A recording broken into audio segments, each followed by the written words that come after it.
Hello friends, मैं सोनिया स्वागत करती हूँ आपका अपने YouTube channel SL magic tricks में। राधे राधे। आप सब कैसे हैं? आई होप आप सब अच्छे होंगे। तो फ्रेंड्स, हम कर रहे थे साइकोलॉजी के मॉक टेस्ट, जो कि मैंने प्रीवियस में 3 वीडियो डाली हैं। आज हम जो 4th वीडियो है वो करेंगे, जिसमें ये रहेगा सेकंड मॉक टेस्ट, जो कि 30 नंबर का रहेगा।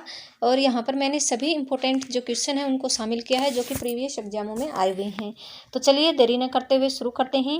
और अब से जो वीडियो आएगी हमारी रेगुलर आएगी। अब बीच में थोड़ा गैप हो गया था, कुछ इमरजेंसी थी, इसलिए मैं आपको वीडियो प्रोवाइड नहीं करवा पाई। तो अब से जो आपकी वीडियो है डेली आएगी। एक साइकोलॉजी की वीडियो तो डेली आएगी, और 1-2 हरियाणा जीके की वीडियो भी 1-2 दिन में आती रहेगी, जो कि हमारी जो हरियाणा जीके है वो 10 नंबर की आएगी एचटेट में, इसलिए। तो चलिए शुरू करते हैं। सबसे पहला जो क्वेश्चन रहेगा वो हमारा रहेगा, निम्नलिखित में से कौन सी गार्डनर द्वारा दिए गए बुद्धि का एक प्रकार नहीं है।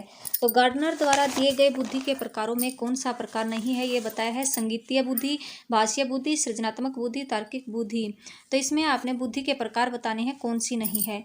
तो इसमें जो प्रकार नहीं रहेगा वो ऑप्शन नंबर सी हो जाएगा हमारा। सृजनात्मकता जो बुद्धि रहेगी वो गार्डनर ने नहीं दी थी। बाकी जो तीनों है, संगीतीय बुद्धि, भाषीय बुद्धि, तार्किक एवं गणितीय बुद्धि, ये गार्डनर की बुद्धि के प्रकार हैं। और गार्डनर ने कुल कितने 9 प्रकार की बुद्धि बताई है। कितने 9 प्रकार की बुद्धि बताई है।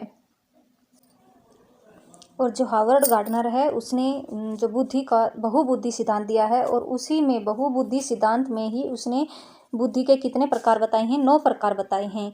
पहले उसने जो 7 प्रकार बताए थे, लेकिन बाद में जो उसने 2 प्रकार भी जोड़ दिए थे। तो सबसे पहले तो यही सिद्धांत जो बहुबुद्धि सिद्धांत है, ये गार्डनर ने 1983 में दिया था। कब दिया था? 1983 में दिया था। 1983 में ये सिद्धांत दिया था, बहुबुद्धि का सिद्धांत हावर्ड गार्डनर ने। और फिर 1998-99 में इसमें संशोधन किया था। कब? 1989 में, आपको याद रखना है। फिर संशोधन किया, और इसने बहुबुद्धि सिद्धांत के तहत बताया कि बुद्धि जो व्यक्ति है उसमें अलग अलग प्रकार का, अलग अलग कार्य करने के लिए अलग अलग प्रकार की बुद्धि होती है। तो यही उसने बहुबुद्धि सिद्धांत में बताया था।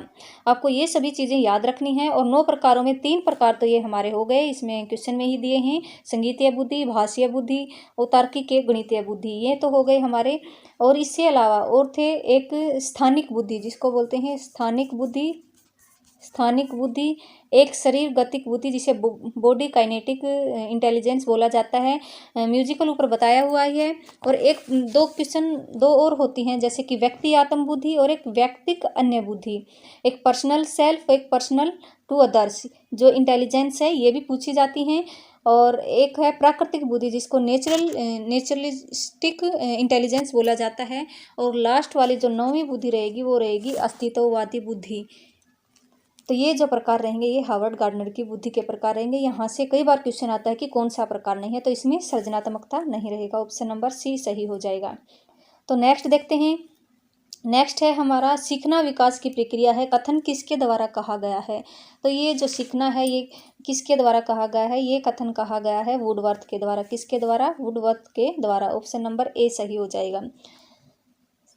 जो स्किनर है उसने जो पुस्तक लिखी है, द बिहेवियर्स ऑफ ऑर्गेनिज्म, ये पुस्तक स्किनर ने लिखी थी। और जो इन्होंने सिद्धांत भी दिया है, जो जिसको बोला जाता है क्रिया प्रसूत अनुबंधन का सिद्धांत, किसने दिया है? स्किनर ने दिया है। ये आपको याद रखना है। जिसके अन्य नाम भी हैं, इंग्लिश में उसे ऑपरेट कंडीशनिंग बोला जाता है। आप ज़्यादातर जो थ्योरी हैं उनके नाम इंग्लिश में ही याद कर लीजिएगा, क्योंकि जो इंग्लिश में नाम होता है वो एक ही होता है, और हिंदी में अलग अलग नाम भी बोले जाते हैं। तो मैं तो यही प्रेफरेंस दूंगी कि आप सभी थ्योरीज के नाम जो होते हैं वो इंग्लिश में याद कीजिए। तो नेक्स्ट क्वेश्चन रहेगा हमारा, खालिस्तान के अनुसार हम जीवन की प्रत्येक अवस्था में एक विशेष मनोसामाजिक दुविधा का सामना करते हैं। तो आपके ऑप्शन दिए हैं, James Coleman, Erik Erikson, Lawrence Kohlberg या सिगमंड फ्रायड। तो इसका जो राइट आंसर हो जाएगा हमारा एरिक एरिक्सन हो जाएगा। एरिक्सन हो जाएगा इसका राइट आंसर। और जो सिगमंड फ्रायड है, उन्होंने ईड, ईगो और सुपर ईगो का जो कंसेप्ट है वो किसने दिया था? सिगमंड फ्रायड ने दिया था। जिसमें जो हमारी ईड है, इसको जो इड है इसको कहाँ किससे जोड़ा गया है? इदम को जोड़ा गया है सुख से। और जो ईगो है उसको जोड़ा गया है दुख से। ये आपको याद रखना, कई बार क्वेश्चन आता है ये। मॉडलिंग का संप्रत्यय दिया गया है। मॉडलिंग का जो संप्रत्यय है वो किसने दिया है? वो दिया है अल्बर्ट बंडूरा के द्वारा। किसके द्वारा? अल्बर्ट बंडूरा के द्वारा दिया गया है। और इन्होंने कौन सी थ्योरी दी है? सोशल लर्निंग थ्योरी किसने दी है? सोशल लर्निंग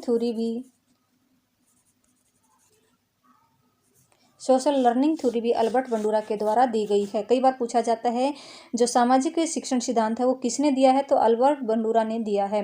और मॉडलिंग का संप्रत्यय भी उन्होंने अपनी सोशल लर्निंग थ्योरी में बताया है कि जो मॉडलिंग की जो व्यक्ति है वह क्या करता है?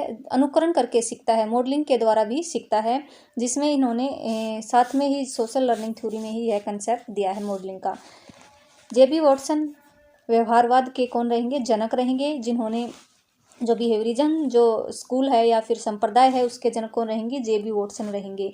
फ्रायड ने क्या दिया है? मनोविश्लेषणात्मक जो संप्रदाय है उसके जनक कौन रहेंगे? फ्रायड रहेंगे। और वाइगोत्स्की रहेंगे। जो सामाजिक सांस्कृतिक जो थ्योरी है वो किसने दी है? वो लेव वाइगोत्स्की ने दिया है। जो सिद्धांत या थ्योरी है सामाजिक सांस्कृतिक सिद्धांत किसने दिया है? लेव वाइगोत्स्की ने दिया है। ये आपको याद रखना है। निम्नलिखित में से कौन सा अर्जित प्रेरक का उदाहरण नहीं है? अर्जित प्रेरक का उदाहरण कौन सा नहीं है? तो इसमें से बताना है कि अर्जित प्रेरक का उदाहरण कौन सा नहीं है? अभिव्यक्ति, रुचि, जिज्ञासा, भूख। तो इसमें जो अर्जित प्रेरक का जो उदाहरण है वो भूख नहीं है। अर्जित का मतलब है जिसको ग्रहण किया जा सकता है। तो अभिव्यक्ति, जिसकी जितनी ज़्यादा अभिव्यक्ति होगी किसी चीज़ के प्रति वो उतनी ही ज़्यादा उससे सीखेगा। रुचि, जिसकी जितना ज़्यादा इंटरेस्ट होगा वो उतना ही ज़्यादा चीज़ों को सीखेगा या नॉलेज को ग्रहण करेगा। तो जिज्ञासा भी होनी चाहिए, जिसमें ये सभी क्या है? अर्जित प्रेरक हैं। और जो भूख है वो अर्जित प्रेरक नहीं है, ये जैविक में आ जाएगा। नेक्स्ट है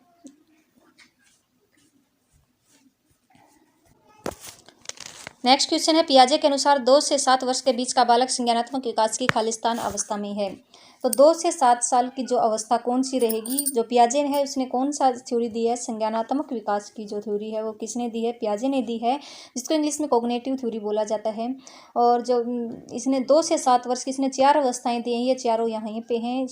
पहले वाली रहेगी 0 से 2 वर्ष, जिसको सेंसरी मोटर स्टेज बोला जाता है, संवेगी पेशी अवस्था। दूसरी रहेगी पुरुष क्रियात्मक अवस्था, जिसे 2 से 7 वर्ष बोला जाता है। फिर मूर्त जो संक्रियात्मक अवस्था 7 से 11 रहेगी। और औपचारिक संक्रियात्मक 11 से अब 15 तक ये रहेगी औपचारिक संक्रियात्मक अवस्था। इनसे क्वेश्चन हर बार पूछा जाता है, तो इनकी जो एज है वो आपको याद रखनी है। नेक्स्ट है विकास से खालिस्तान की ओर बढ़ता है। तो विकास किससे किसकी तरफ बढ़ता है? सामान्य से विशिष्ट, जटिल से कठिन, विशिष्ट से सामान्य, साधारण से आसान। तो जो विकास है हमेशा सामान्य से विशिष्ट की तरफ जाता है। ऑप्शन नंबर ए सही हो जाएगा, सामान्य से विशिष्ट की तरफ बढ़ता है। नेक्स्ट क्वेश्चन है नवीन जानकारी को शामिल करने के लिए वर्तमान स्कीमा में बदलाव करने की प्रक्रिया खालिस्तान कहलाती है।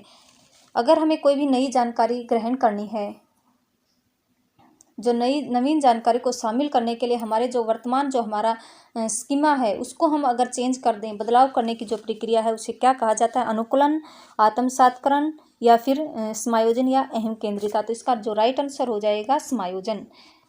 तो ये क्या हो जाएगा? समायोजन। तो नवीन जानकारी को शामिल करने के लिए अगर हम वर्तमान जो हमारे स्कीमा है उनमें चेंज कर देते हैं तो उसको बोला जाता है समायोजन। ये समायोजन करना होता है।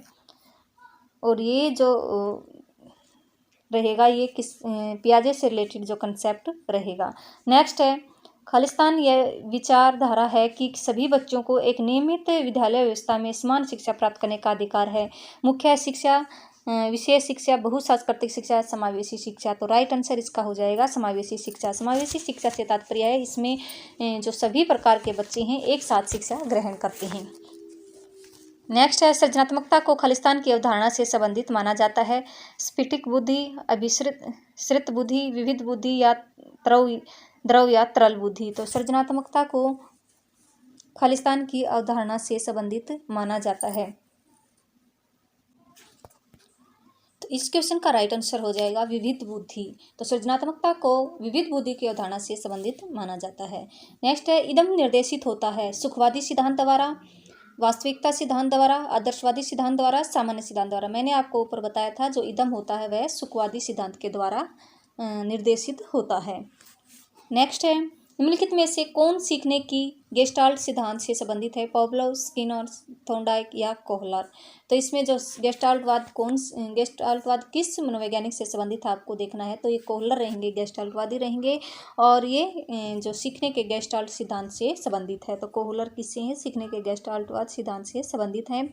और जो थॉर्नडाइक रहेंगे, इन्होंने बहुकारक सिद्धांत दिया है। बहुकारक सिद्धांत किसने दिया है? बुद्धि का जो बहुकारक सिद्धांत है, जिसको बहुतत्व भी बोला जाता है, वो थॉर्नडाइक ने दिया है। पावलोव ने कौन सी थ्योरी दी है? पावलोव ने दी है शास्त्रीय अनुबंधन की थ्योरी। शास्त्रीय अनुबंधन की थ्योरी किसने दी है? पावलोव ने दी है, जिसको क्लासिकल कंडीशनिंग बोला जाता है इंग्लिश में। क्लासिकल कंडीशनिंग की जो थ्योरी दी किसने दी है? पावलोव ने दी है। और जो स्किनर है, स्किनर ने, मैंने आपको बताया था, ऑपरेट कंडीशनिंग जो थ्योरी है वो स्किनर ने दी है, जिसे नैमित्तिक सिद्धांत या फिर हिंदी में और क्या बोला जाता है, क्रिया प्रसूत अनुबंधन सिद्धांत बोला जाता है, जिसको नैमित्तिक सिद्धांत भी बोला जाता है। लेकिन आप इंग्लिश में अच्छे से याद रखोगे, थ्योरी का नाम आपको इंग्लिश में ही अच्छे से याद रहेंगे सभी। तो ऑपरेट कंडीशनिंग थ्योरी किसने दी है? स्किनर ने दी है। नेक्स्ट है, बच्चों के अधिगम में शारीरिक स्वास्थ्य और सावयविक अवस्था खालिस्तान कौन सी अवस्था रहेगी? बच्चों के अधिगम में शारीरिक स्वास्थ्य और सावयविक अवस्था खालिस्तान है का कोई आपसी संबंध नहीं है। शारीरिक स्वास्थ्य या सावयविक अवस्था का की भूमिका नगण्य है का कोई प्रभाव नहीं होता है कि एक महत्वपूर्ण भूमिका है। तो डी उसका राइट आंसर हो जाएगा। तो बच्चों के अधिगम में शारीरिक स्वास्थ्य और सावयविक अवस्था की एक महत्वपूर्ण भूमिका होती है। जिनका स्वास्थ्य शारीरिक स्वास्थ्य अच्छा होगा, उनका जो संवेग है वो भी शिथिल रहेंगे, तो इसका डायरेक्ट संबंध रहेगा। एक बच्चे जिसकी मानसिक आयु उनकी कालानुक्रमिक आयु से ज़्यादा होती है कहलाते हैं। तो जो इनकी मानसिक आयु उनकी कालानुक्रमिक आयु से ज़्यादा होती है, तो उनको क्या कहा जाता है? प्रतिभाशाली बच्चे, सामान्य बालक, अधिगम अपंग, मंदित बालक। तो जो इसका राइट आंसर हो जाएगा प्रतिभाशाली बच्चे। तो जिनकी मेंटल एज ज़्यादा होगी तो उनको क्या कहा जाएगा? प्रतिभाशाली बच्चे बोला जाता है। नेक्स्ट है, एक 10 वर्ष के बालक की बुद्धि लब्धि कितनी होगी जिसकी मानसिक आयु 12 वर्ष है? तो इसमें बुद्धि लब्धि निकालने का एक क्वेश्चन कई बार एग्जाम में आ जाता है। तो 10 वर्ष का बच्चा है तो जो IQ निकालने का जो फार्मूला वो क्या है? मानसिक आयु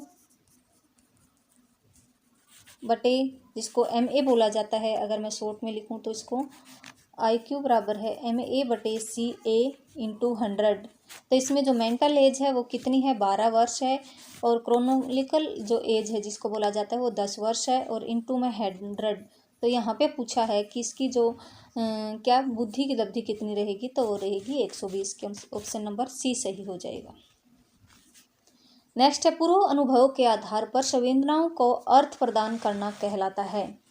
तो संवेदनाओं को जो अर्थ प्रदान करना क्या कहलाता है? हमारे जो पूर्व अनुभव हैं उनके आधार पर संवेदना को अर्थ प्रदान करना क्या कहलाता है? तो उसको प्रत्यक्षीकरण कहते हैं।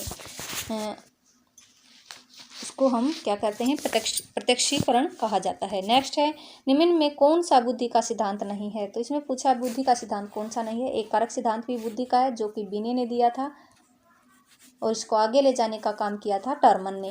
द्विकारक सिद्धांत भी बुद्धि का है, जो कि स्पीयरमैन ने दिया था। स्पीयरमैन ने, अगर आपको वैसे याद नहीं रहे तो 2 का हमेशा जोड़ा होता है, तो क्या होता है?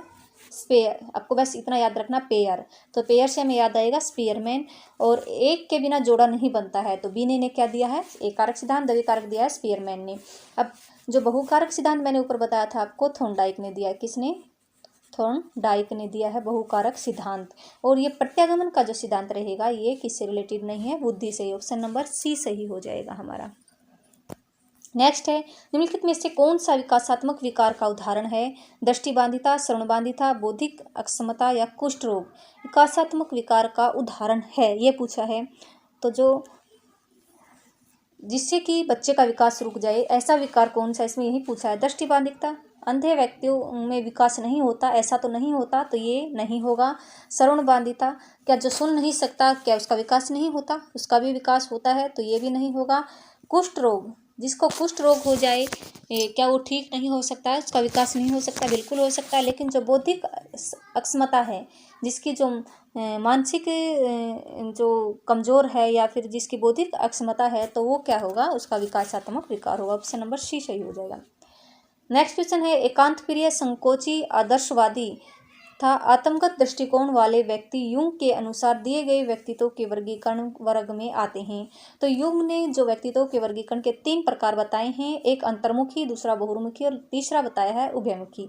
अंतर्मुखी जो होते हैं वे अपने आप में ही लगे रहते हैं और वे संकोची स्वभाव के होते हैं, उन्हें सिर्फ अकेले रहना पसंद होता है। लेकिन जो बहुमुखी होते हैं उन्हें बाहर मिलना जुलना, लोगों से, जो बहुमुखी टाइप के होते हैं उनको बाहर मिलना जुलना, मतलब समाज से ज़्यादा उनका मेलजोल होता है। लेकिन जो अंतर्मुखी होते हैं वो अपने आप में ही अकेले रहना उन्हें पसंद होता है। तो इनको जो समाज से लोगों से मिलना जुलना बातें करना ज़्यादा पसंद होता है, ये बहुमुखी होते हैं। और उभयमुखी, जिनमें अंतर्मुखी और उभयमुखी, जिनको बाहर भी जाना पसंद हो और अकेले रहना भी पसंद हो, दोनों जो गुण हों वो होते हैं उभयमुखी। तो ये 3 प्रकार योग ने बताए हैं पर्सनैलिटी जो है उसके। तो इसमें पूछा गया है कि एकांत प्रिय हो, जिसे संकोची हो और जो आदर्शवादी हो, आत्मगत दृष्टिकोण वाले व्यक्ति तो कौन से वर्गीकरण में आते हैं? तो ये आते हैं अंतर्मुखी में। किस में आते हैं? अंतर्मुखी में। नेक्स्ट है गेस्टाल्टवाद का अर्थ है। गेस्टाल्टवाद किससे रिलेटेड है? समग्र रूप से रिलेटेड है। ये कई बार क्वेश्चन आया है, आपको याद होना चाहिए। निम्नलिखित में से कौन सा अद्वितीय समाजीकरण एजेंसी का उदाहरण है? तो हमें पता है जो पहली समाजीकरण एजेंसी वो हम क्या है? बच्चे का परिवार होता है। क्या होता है? परिवार होता है। तो द्वितीय कौन सी होगी? परिवार को छोड़कर परिवार है, ये कट जाएगा, परिवार ये भी कट जाएगा। तो दूसरा हो जाएगा विद्यालय, क्योंकि परिवार के बाद जो बच्चा दूसरे जो समाज के गुण सीखता है वो सिर्फ विद्यालय से सीखता है। क्योंकि विद्यालय में जाता है बच्चा जब 5 साल का हो जाता है या फिर 4 साल का बच्चा भी जाने लगता है, तो सीधा परिवार से जाता है, वो विद्यालय में ही समाज के गुण सीखता है। तो विद्यालय हो जाएगा। तो इसका राइट आंसर हो जाएगा हमारा सी, विद्यालय व मीडिया।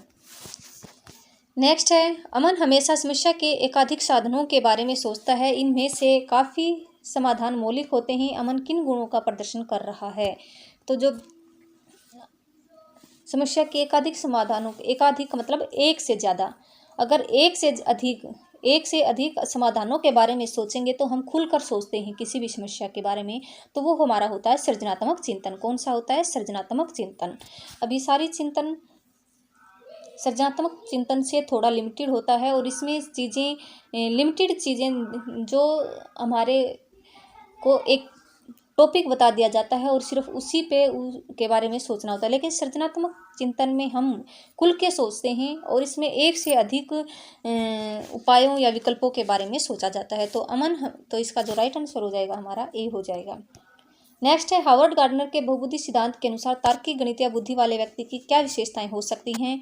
तो इसमें पूछा कि विशेषताएं क्या हो सकती हैं। तो एक लंबा क्वेश्चन है, आप इसको पढ़ लेना। इसका मैं राइट आंसर बता देती हूँ। तो ऑप्शन नंबर डी सही हो जाएगा। इसमें पैटर्न खोजने को की एकत्रक की लंबी श्रृंखला को हल करने की क्षमता या संवेदनशीलता।